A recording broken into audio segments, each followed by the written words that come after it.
Donc ici, on a ouvert une page de calcul. Vous pouvez obtenir une page de calcul sur OpenOffice en ouvrant feuille de calcul et vous aurez quelque chose de similaire à ça. Alors ici, c'est pas OpenOffice, mais c'est quelque chose qui est tout à fait du même genre. Donc, première chose, nous allons refaire le tableau qui nous est proposé. Donc, dans la case A1, donc la première case ici, je clique dessus et je vais indiquer nombre de spectateurs par salle et par séance.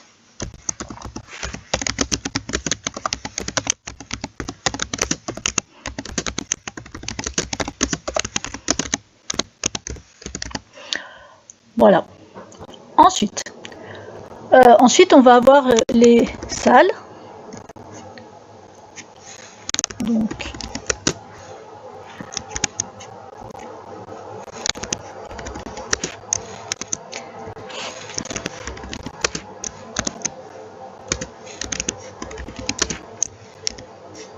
ah mince, j'ai tout mis dans la même, j'ai pas vu. Salle 1, salle 2, salle 3 et 4, voici. Ensuite, nous allons avoir les films, bien sûr. Alors, à chaque fois, évidemment, il faut recopier le titre.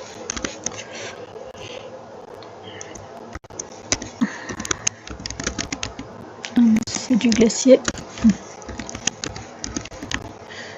Alors, vous voyez ici, le titre va dépasser. Donc, en fait, je vais sortir de ma case. Et puis ici, je vais aller entre C et D, puisque c'est là qu'il y a un problème. Et je fais un clic gauche sur ma souris et je vais pouvoir tirer pour agrandir ma colonne, de façon à ce que le titre n'aille pas sur la colonne d'à côté. Alors pour les autres titres, La Petite Princesse et Toi, Beau et Gentil 2, et évidemment on va avoir exactement le même problème, donc on ira entre les deux à chaque fois, et puis on étirera correctement nos colonnes de façon à ce qu'elles soient plus larges.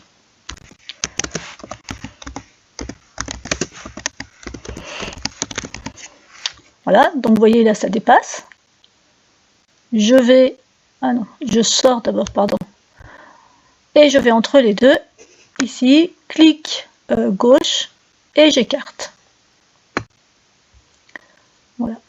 Et on recommence pour le dernier.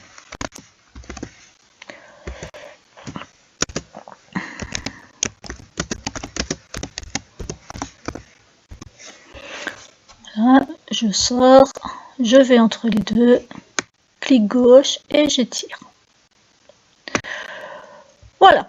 Alors, ensuite, ici, nous allons avoir les horaires. Donc, 11h.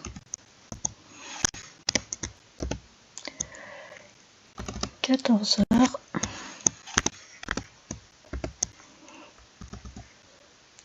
17h, 20h.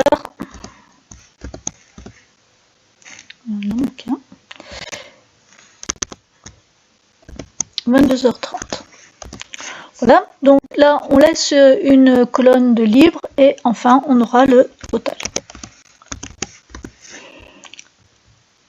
Alors ensuite ce qui nous reste à rentrer, et là ça va être un petit peu plus fastidieux parce que c'est pareil, il y a beaucoup de chiffres à rentrer, ce sont le nombre de personnes par séance et par horaire, par tranche horaire. Donc et rebelote. Alors 58.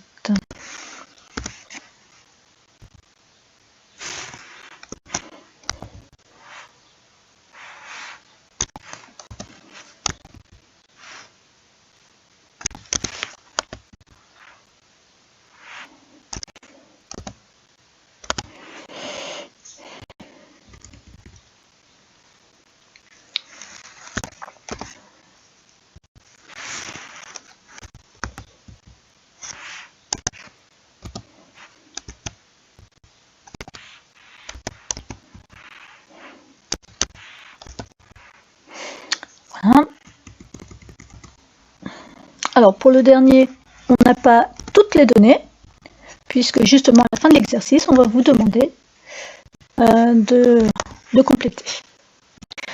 Voilà, Alors, pour le total ici, on n'avait pas rempli. Pourquoi? Parce qu'on va utiliser une formule mathématique pour avoir le résultat. Donc, pour lui dire que c'est une formule mathématique, je mets égal. Égale quoi? Eh bien, je veux faire la somme de toutes mes colonnes ici. Donc, de la colonne B4 jusqu'à la colonne B toujours et jusqu'à B8. D'accord? Donc, ici, je lui dis égal, je vais faire un calcul, donc, et je vais faire le calcul de quoi? De la somme. Somme qui va aller... Alors, ce n'est pas les nombres 1, 2, 3. Vous voyez, quand c'est les nombres 1, 2, 3, on sépare ici par un point virgule. Moi, je ne veux pas les nombres 1, 2, 3, je ne veux pas lui donner tous les nombres, je veux lui dire que c'est de la colonne, de la case B4 jusqu'à la case B8, parce que c'est plus rapide à écrire. Donc, je vais lui dire B4 jusqu'à, ce ne sera pas un point virgule, mais ce sera 2 points. B8. Voilà. Et là, j'ai mon résultat. Une fois que j'ai fait ça, eh bien ici, je vais pouvoir prendre le petit carré. Alors, vous voyez, vous avez votre case qui a été cernée. Ici, j'ai un petit carré. Et quand je veux passer dessus, ça va me faire une petite croix. Donc là, je vais faire un clic gauche et je vais tirer ici jusque salle 3 parce que c'est les deux autres salles où tous les nombres de spectateurs ont été remplis. Je lâche et j'ai directement mon résultat. Bon, pour ici, c'est un petit peu différent puisque je n'ai pas complété complètement ici le nombre de spectateurs. Donc, pour cette case ici, je vais donner le résultat. Alors là, j'ai un petit calcul à faire. J'ai 700 personnes qui étaient là à 20 h, dont, alors je peux enlever 315 personnes qui sont allées voir Avatar. Ensuite, 125 avec l'âge du glacier et 154. 154 avec la petite princesse. Donc tous les autres ont été voir Toi, beau et gentil. Hop, 106 directement. Je refais la même chose ici. Alors regardez bien ici, si vous oubliez de mettre le signe égal, par exemple je fais 410, j'enlève toujours 124, j'enlève 105, j'enlève mes 126. Parce que je ne lui ai pas dit que c'était un calcul. Donc il ne comprend pas, il pense qu'on doit juste le laisser comme ça. Maintenant, regardez bien, je rajoute le signe égal, et là, il me fait mon calcul. Voilà. D'où l'importance de ce signe égal. Alors, vous voyez ici, comme on a étiré, on a la somme qui va se déplacer. Donc maintenant qu'on a toutes nos valeurs ici, on peut de nouveau prendre ici et étirer pour avoir le dernier résultat. Et voilà. Nous avons donc terminé de remplir ce tableau.